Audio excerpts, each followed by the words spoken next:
What is up, everyone? It's Quinn here, and in today's video I'm going to be going through and updating my rest of season rankings. So I think the last video I did was like 3 weeks ago. Good time to go through and update these. So going through every single position, running backs, wide receivers, quarterbacks, and tight ends, splitting these players up into different tiers. If you guys enjoy the video, hit that like button, subscribe to the channel. I want to know your thoughts also.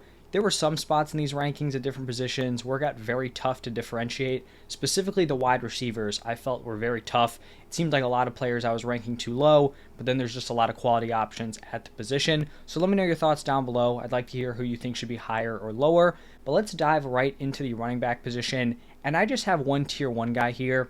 It's Christian McCaffrey. I don't know if there's a single soul out there who does not think CMC is the running back one rest of season. He's handling a massive workload. He's on one of the best offenses in the NFL. He also has that receiving upside. You got to fire him up as the clear-cut number 1 running back.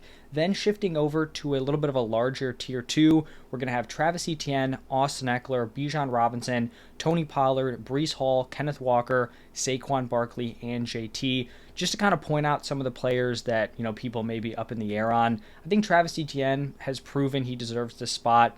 Very large workload. He showcased the touchdown upside, has the 3-down skill set. I feel like Austin Eckler, people are starting to maybe panic on him, fade away from him. He's had 2 not-so-great games coming off an ankle injury. I'm really not concerned. He's going to be used heavily as a pass catcher. I think he's going to have some much better games moving forward.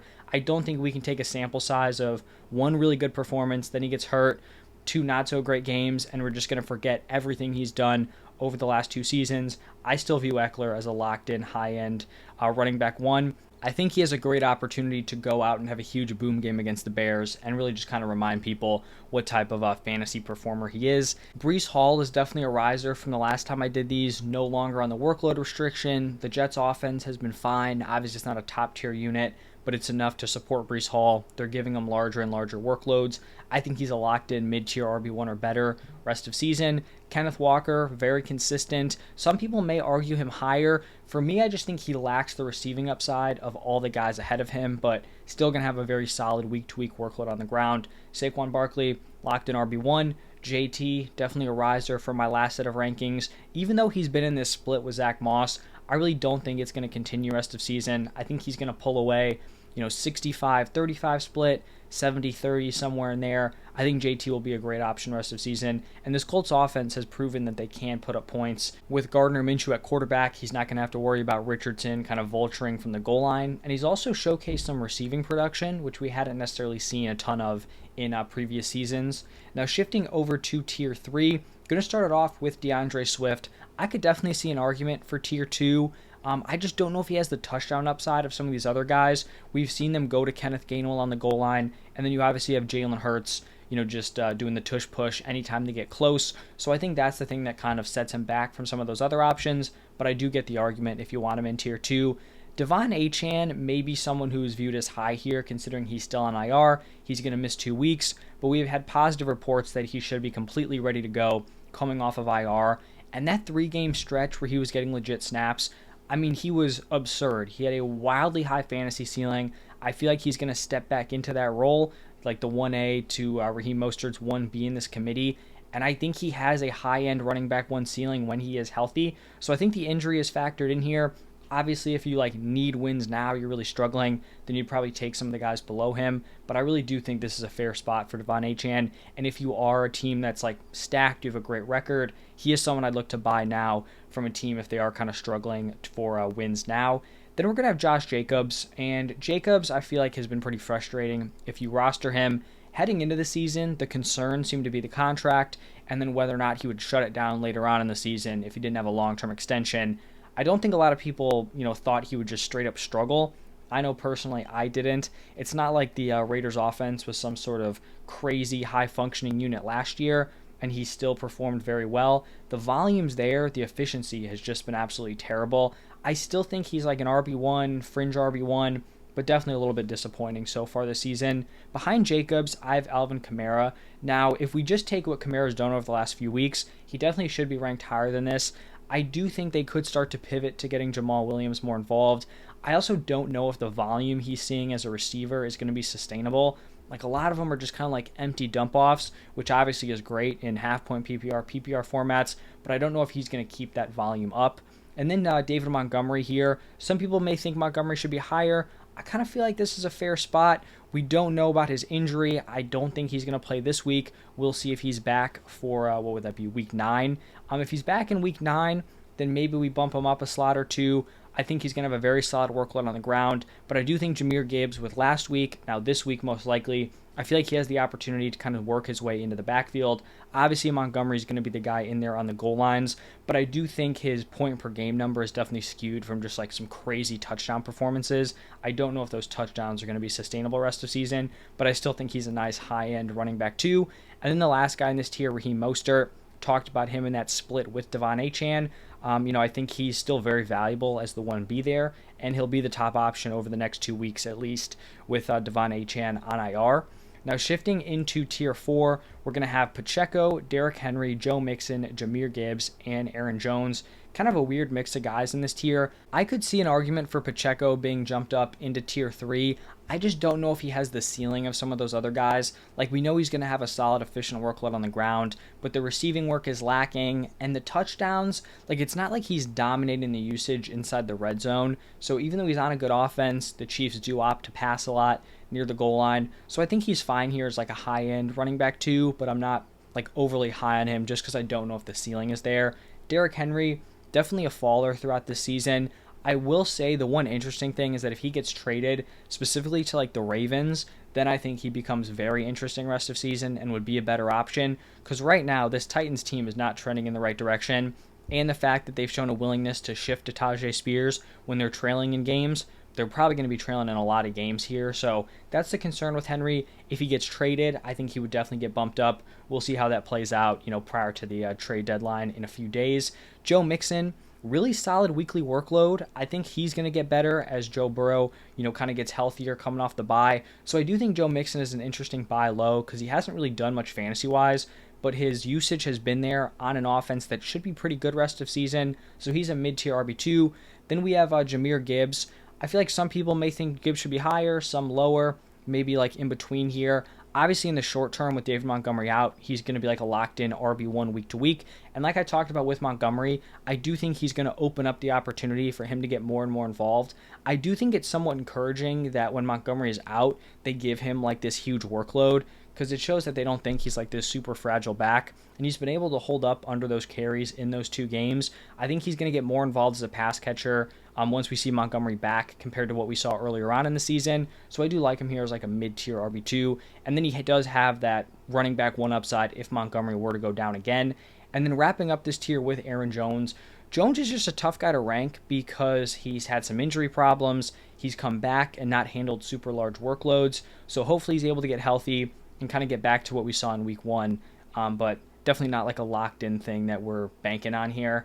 And now shifting into tier 5, I feel like this is where we start to get a little bit iffy about these running backs. We're going to have James Cook, Javonte Williams, Ramondre Stevenson, and Kyren Williams.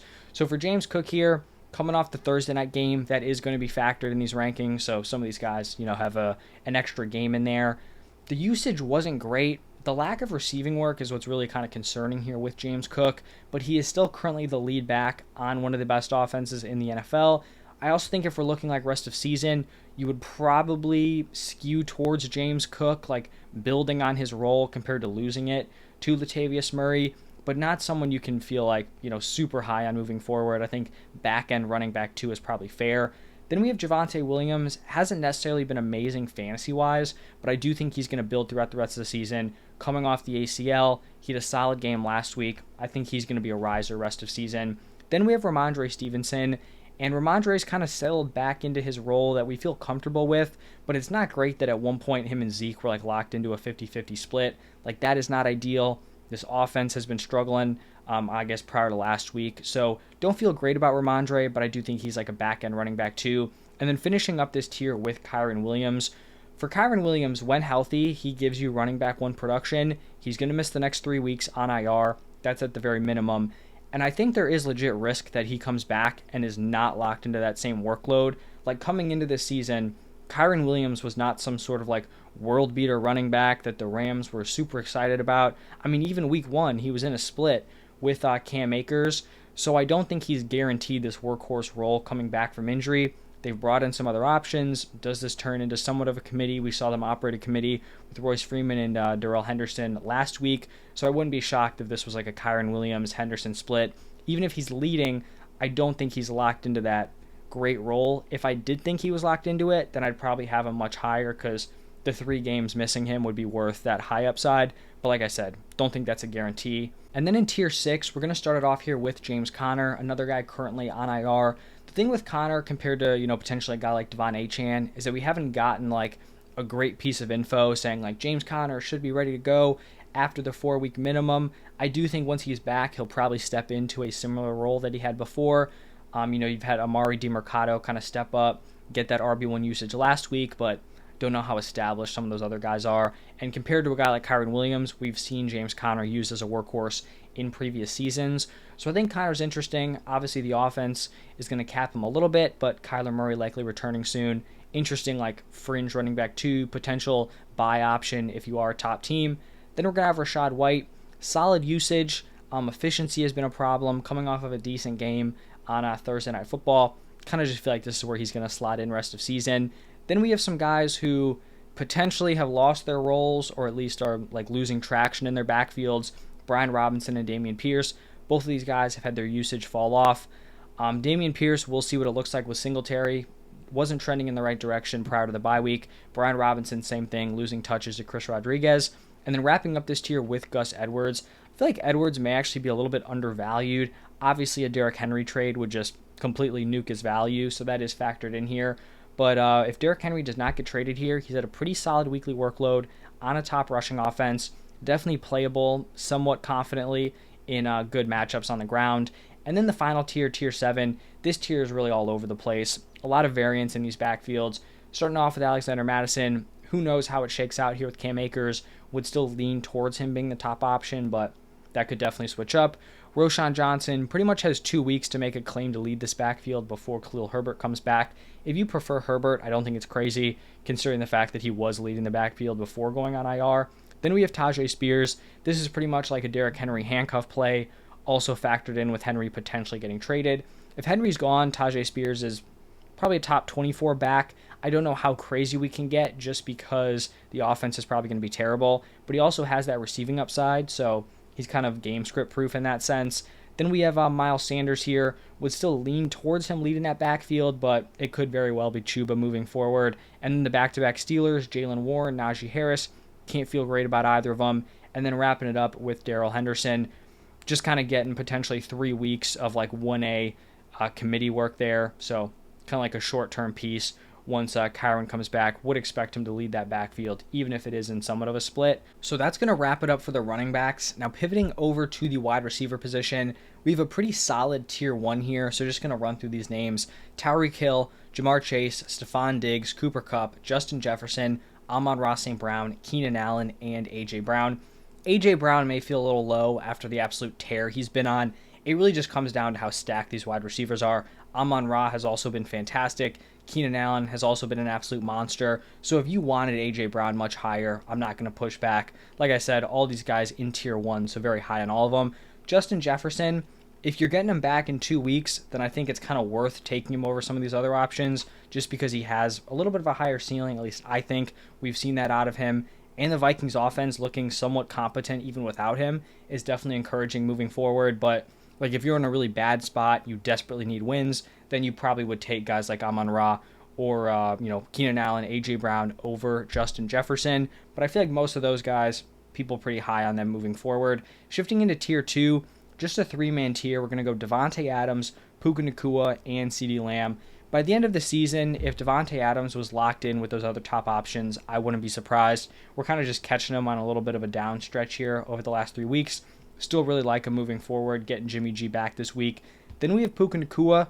May seem crazy to have like a wide receiver 2 here. We've had some of those wide receiver 2s coming into the season, the Jalen Waddles, the Devonta Smiths. They have not lived up to it. Puka Nacua comes out of nowhere, balls out without Cooper Kupp. Now he's still putting up great production, even with Cooper Kupp back in the lineup. I think he's a top 10 wide receiver rest of season. Then wrapping up tier 2 here with CeeDee Lamb. Cowboys offense definitely been a little bit underwhelming, but I still think CeeDee Lamb should be viewed as like a back-end wide receiver 1. Now into a little bit of a larger tier 3 here. Going to go Chris Olave, Brandon Ayuk, Jalen Waddle, Devonta Smith, T. Higgins, DJ Moore, Adam Thielen, and Mike Evans. Now, I will admit, this is really where the wide receiver position starts to get really rough. It's kind of tough to balance what we've seen through like 7 games of the season compared to what we're expecting moving forward, what we've seen last week, like what these guys have proven throughout their careers. So it's going to be a tough balance. I think tier 3, tier 4, maybe even getting into tier 5. It's very tough to split up these wide receivers, like I said at the beginning of the video. But starting off with Chris Olave, wide receiver 1 for the Saints, commanding solid volume, just kind of needs to hit in the touchdown department moving forward. Brandon Ayuk, I would view him as the better option over Debo just because he doesn't have the current injury concerns. Obviously, Purdy dealing with a concussion right now, but shouldn't be a long-term issue. So I do like Brandon Ayuk. Jalen Waddle, Devonta Smith. These are 2 guys that people may think I have ranked too high here. Obviously, both of them have underperformed to start off the season. These were guys who were drafted as like back-end wide receiver 1s, maybe at worst like high-end wide receiver 2s, and they definitely haven't lived up to that price tag. But I'm not off of them. Like, I know people are panicking on Devonta Smith. We have seen A.J. Brown go on a crazy run. This is not a run that's sustainable rest of season, and we just look back to last season. Devonta Smith proved he is a very, very talented wide receiver. He is going to get his in this offense. I'm not concerned long-term. Still very in on him. And then similar thing for Jalen Waddle here. I guess the only concern would be his back injury, but this passing offense has proven to be great. Jalen Waddle has proven that he is a very, very strong wide receiver weapon, so I think he's going to get his games, and I still like those guys. Now, if you want to take some of the guys towards the bottom of this tier, I get it. Like I said, very tough to kind of divvy these guys up. And then actually another one of these wide receiver 2s coming into the season, T. Higgins. He's dealt with some injury problems. Joe Burrow hasn't been healthy. I think both those guys are going to be trending up rest of season here. T. Higgins with the rib, Joe Burrow with the calf, but coming off the bye week, I think T. Higgins is trending up. Then we're going to have DJ Moore here. Currently don't know the status on Justin Fields. Doubtful for this week. We'll see how much longer he misses. But I think even last week, the Bears proved they really want to get him involved. They're going to target him funnels, like him as a mid-tier wide receiver 2. Adam Thielen. He's someone who I've been low on, pretty much all season long. Coming into the season, wasn't high on him. I think at this point, we just got to accept it. I have him as a mid-tier wide receiver 2. If you want to rank him higher, I really can't push back too much because the production he's put up so far is locked in wide receiver 1. Now, do I think it's sustainable? No, but we got to give him some respect here. That's why I have him as a mid-tier wide receiver 2. And then wrapping up this tier with Mike Evans, he has been the better Bucs wide receiver. Chris Godwin showing some life yesterday. Like both of those guys, but I would give the edge here to Mike Evans. And then shifting into a very, very large tier 4, another very, very tough tier to differentiate between. We're going to start it off with DK Metcalf. He hasn't been great so far, but he still has been the wide receiver 1 for the Seahawks. I think this passing attack could get better. Geno Smith has not played at a super high level, so I think Metcalf could be trending up, assuming he's healthy, good to go this week. Then we're going to have Michael Pittman. Like the volume he's seeing with Gardner Minshew at quarterback. Colts wide receiver 1, solid play rest of season. Behind Pittman, we're going to have Nico Collins. Nico Collins has been an absolute monster paired with CJ Stroud. We'll see how sustainable it is, but at this point, I think we got to give him his respect here. He is the leading wide receiver, hasn't been like overwhelmingly relying on touchdowns, so excited about him rest of season. We have Deebo Samuel here, banged up, but he has shown some decent performances early on in the season. Obviously, we know this 49ers offense has been great, so I do like him here as a back-end wide receiver 2. Then we're going to have back-to-back rookies, Jordan Addison and Zay Flowers. Jordan Addison proved he could thrive even without Justin Jefferson in the lineup, coming off a dominant game against the 49ers, and I think he'll be totally fine once Justin Jefferson is back. I still think he'll be like a weekly wide receiver 2, even when Jefferson is back in the lineup. Maybe his ceiling is going to be capped, but still a very solid play. Then we have Zay Flowers, hasn't necessarily hit in the touchdown department, but very safe week to week. Lamar Jackson has looked great as a passer this season. Like them, and with these rookie wide receivers, they're probably trending up rest of season just as they get more comfortable and fully kind of adapt to the NFL. Then we're going to have Christian Kirk. Feels a little low for Kirk, especially with how close I have him to Calvin Ridley, because I do think he's kind of earned that edge. But I don't think the difference is as extreme as people are kind of talking about. But right now, I would view him as their top wide receiver. And then Jacoby Myers. Myers is someone who sticks out to me as feeling very low here. I have thought about moving him up, but I do just really like all the options ahead of him. I think the one thing about Myers that kind of sticks out is the touchdowns. I don't really think those touchdowns are sustainable, and they are kind of, pushing up his fantasy production. So that's like the argument I have for having him this low. But like, I think if you can get an extreme difference from like the top of this tier to the bottom, I'd be totally willing to move down within this tier in terms of like trade value. Because I mean, Myers is like a high-end wide receiver 3 seems disrespectful just based on how well he's played, but that is where I have him. And then Calvin Ridley. I know some people are going to not like this. They're going to be very out on him. I still think Calvin Ridley has some juice. I think throwing him away after 7 weeks, after he's missed pretty much 2 straight seasons, is not super smart. I still think he has some upside here. As a whole, the Jaguars' passing offense has been not underwhelming, but I don't think it's been firing on all cylinders like it could. The touchdowns definitely haven't been there, so I do think there is a lot of room for improvement here with Calvin Ridley. Behind Ridley, going to have Garrett Wilson. Now, Garrett Wilson, obviously talent-wise, should be ranked higher than this. I just don't know if he's in a situation that gives him a crazy high ceiling. I think Zach Wilson has done a fine job supporting him, peppering him with targets, but I just don't know if the touchdowns are going to be there. And he's also not one of these wide receivers who's like a dude where you just want to like be force feeding him, like these toss-ups in the red zone. He can make those plays, but I don't think it's necessarily his strong suit. And then the final guy in this tier is going to be Marquise Brown. He has played very well with Josh Dobbs at quarterback. Should be getting the Kyler Murray upgrade very, very soon. This also could feel low because he's been like a wide receiver 2 even with Josh Dobbs, so ranking him as like a wide receiver 3, like I said, doesn't feel great. Just speaks to how much depth there is at the wide receiver position. And then the final tier here, tier 5, we're going to go George Pickens, Deontay Johnson, Amari Cooper, Terry McLaurin, Chris Godwin, and Drake London. Go with the back-to-back Steelers wide receivers. Now, I'd say that if both of these guys kind of stick in the same range, then I'd probably move them down. But I think each guy has the opportunity to be the wide receiver 1. George Pickens was great without Deontay Johnson, played well last week. Deontay Johnson, we've seen over the last few seasons, absolute volume monster. It sucks to rank Amari Cooper this low because I think with a locked-in, healthy Deshaun Watson, he's probably more in that like wide receiver 2 range. But the Deshaun Watson thing just continues to carry on. Not a great look there. And Amari Cooper just hasn't had the top production with the backups. Not his fault. It's just, just the way it's kind of played out. Terry McLaurin, honestly, another guy who feels a little bit low. I feel like it just comes down to the ceiling here. If you want to put him at the top of this tier, not going to push back super hard, but I do think there's somewhat of a capped ceiling with McLaurin. Then we have Chris Godwin. Nice game last night. Has looked solid. Just hasn't had the crazy ceiling games of Mike Evans, but still a very strong wide receiver 3 here. And then wrapping it up with Drake London, there were a lot of guys here that felt like they should have made the cut. You had some of these younger options, Rashee Rice, Josh Downs, who have played very well as of late, trending up. Also guys like Tyler Lockett. I'm probably forgetting a lot of names here, that I considered to make the cut. It's a very deep position, like I said, so very tough, but those are going to be my top 36. Now pivoting over to the quarterback position, not as tough to rank these quarterbacks, I don't think. Starting off with tier 1, probably a pretty consensus tier 1 in terms of the players in it, maybe not the order. Personally, I go Josh Allen, Jalen Hurts, Lamar Jackson, and Patrick Mahomes. I'm guessing I'm probably in the minority here, ranking Lamar Jackson over Patrick Mahomes. I just think Lamar is the higher ceiling. Mahomes is obviously still going to be fine, even with subpar weapons, just due to him being a fantastic quarterback and the system he's in, but I just don't know if he possesses the upside of a guy like Lamar Jackson. Then tier 2, just 2 guys here, Justin Herbert, Tua, both guys who have cooled off a little bit over the last few weeks. Still think they're very, very solid weekly mid-tier QB1s. Then tier 3, also 2 players, going to go Justin Fields and Joe Burrow. Now, if we're assuming that Joe Burrow is back to 100%, he would be a tier 2 guy.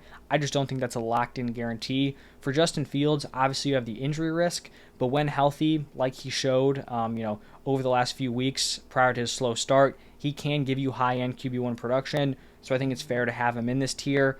Tier 4, these are like your back-end QB1s, high-end QB2s, Trevor Lawrence, Kirk Cousins, Brock Purdy, Jared Goff, and CJ Stroud. I think Lawrence is going to have some positive regression in terms of his touchdowns. That's really the thing that's been holding him back. Kirk Cousins, coming off a great game without Justin Jefferson, should be a great option once Justin Jefferson does return. Brock Purdy, dealing with a concussion, but a solid back-end weekly QB1 when he is healthy. Jared Goff has been solid, at least prior to last week. Decent weapons around him. Amon-Ra St. Brown, Sam Laporta, Jahmyr Gibbs, so I do like him here as the QB12. And then CJ Stroud, very impressive for a rookie, especially a guy who doesn't have a ton of rushing upside to be like a fringe QB1 in year one. So definitely a great start to the career out of CJ Stroud. And then the final tier, tier 5, Kyler Murray, Dak Prescott, Matthew Stafford, Jordan Love, and Geno Smith. Could definitely see some variance in this tier. Kind of just picking whatever like streamer QB2 you like out of those guys. And then shifting over to the tight end position, I feel like the tight end position is getting a little bit interesting here. I feel like you probably have 9 players you feel somewhat confident starting week to week, which I think is kind of unique for the position. So we're going to start it off with Travis Kelce, obviously the only tier 1 tight end, locked in top option. Then tier 2, we're going to go Mark Andrews and TJ Hawkinson. Hopefully Hawkinson's healthy moving forward, but I think both of those guys belong in this tier. Then tier 3, I'm going to go Sam Laporta, Darren Waller, and Evan Ingram. For Laporta, he's been fantastic as a rookie, definitely overachieved all expectations, great volume week to week, has also showcased some touchdown upside. Darren Waller, people were kind of leaving him for dead early on in the season. He has definitely had some bounce backs here. I also think the Giants offense could just kind of settle in here, maybe be a little bit better than they've been, and that's also going to benefit Darren Waller. Obviously, the concern with Waller long term is that he's just always injured, like he's just constantly having these hamstring problems, which is not great, but as long as he's healthy, I feel like you just keep firing him up. Evan Ingram, now on a point per game basis, Ingram may seem high, especially like a tier separated from guys like Kittle and Goddard, but he just has not gotten into the end zone compared to guys like Kittle and Goddard, and I don't think like his role or what he's doing is like any less likely to lead to touchdowns. So like on this Jaguars offense, like I said, I think they're going to see some positive touchdown regression. I do think he belongs in a different level just based on his consistency and the volume he's seen over the last few weeks or pretty much the entire season. And then tier 4, I'm willing to accept that I may be jumping the gun here on Dalton Kincaid, but I'm kind of fine with it. I'm going Kincaid as my tight end 7, Kittle as my tight end 8, Goddard as my tight end 9. No, I'm not necessarily saying that Dalton Kincaid is a better player over a guy like George Kittle, but I really like the spot he's in here with this Bills offense. Even in a game where we saw Gabe Davis get heavily targeted, without Dawson Knox, Dalton Kincaid had great usage, and he also showed, some upside that he hasn't shown in recent weeks. He wasn't just like this like little check down, low ADOT guy. I think that's encouraging, getting him to kind of be played in a more high upside role. I really like that. Obviously attached to this offense is great, and compared to guys like Dallas Goedert or George Kittle, who are competing with these top weapons, A.J. Brown, Devonta Smith, CMC, Debo, Brandon Ayuk, Dalton Kincaid is pretty much competing with Stephon Diggs, and then Gabe Davis, who's going to have a few huge games here or there, but not a guy who's commanding a ton of volume. So I really like Kincaid moving forward. If you still prefer the proven guys like Kittle, Goddard, I get it, but I would give the slight edge to Kincaid right now. Keep in mind, though, that I was very high on him as a prospect and a guy heading into the season, so that's probably factored in here. And then Kittle and Goddard, guys who probably aren't going to have super high weekly floors, but can give you those decent ceiling games. Do prefer Kittle. I just think he's the better player and has the higher weekly ceiling, even though we have seen, I believe, Goddard outperform him on a point per game basis. I have one tier 5 tight end. It's going to be Kyle Pitts. I don't think he belongs up a tier, but I also feel like he's a little bit better than some of the players in tier 6, so kind of a tier by himself. And then tier 6, just a ton of tight end options here. Kind of just pick your poison. We're going to go Jake Ferguson, Dalton Schultz, David Njoku, Luke Musgrave, Michael Mayer, Trey McBride, Cole Kmet, and Logan Thomas. For Jake Ferguson, I like his usage in this Cowboys offense, has definitely carved out a role, has gotten into the end zone a couple times, also had some decent target numbers. Dalton Schultz, even though at one point it looked like he was just cooked with his usage, definitely had some serious bounce backs paired with CJ Stroud, who's playing very well. David Njoku, see the tough thing here is similar to guys like Amari Cooper, Elijah Moore, his value is pretty tied to Deshaun Watson's health, and right now that health isn't looking great, so he takes a hit. And then I have 3 straight rookies, Luke Musgrave, Michael Mayer, and Trey McBride. Doesn't look great for Luke Musgrave to play in this game, but his usage has been solid. Michael Mayer and Trey McBride are both guys who are trending up in the usage department. Or sorry, I think I said McBride was a rookie. Second-year guy, my bad there. And then wrapping it up with Cole Kmet and Logan Thomas. Cole Kmet could be higher, I get it. He doesn't have like the elite routes of some of the other tight ends in this tier, but he's fine. Once Justin Fields is back, he should be solid. And then Logan Thomas, not a super high weekly floor, but someone who's going to be involved running a decent number of routes. So that's going to wrap it up for the tight ends and all the position rest of season rankings. Like I said at the top, if you did enjoy, hit the like button. And then I want to hear your thoughts. Who's too high? Who's too low? Like I said, in some of these spots, it was tough to differentiate, so I may honestly agree with you if you say someone's too high or too low.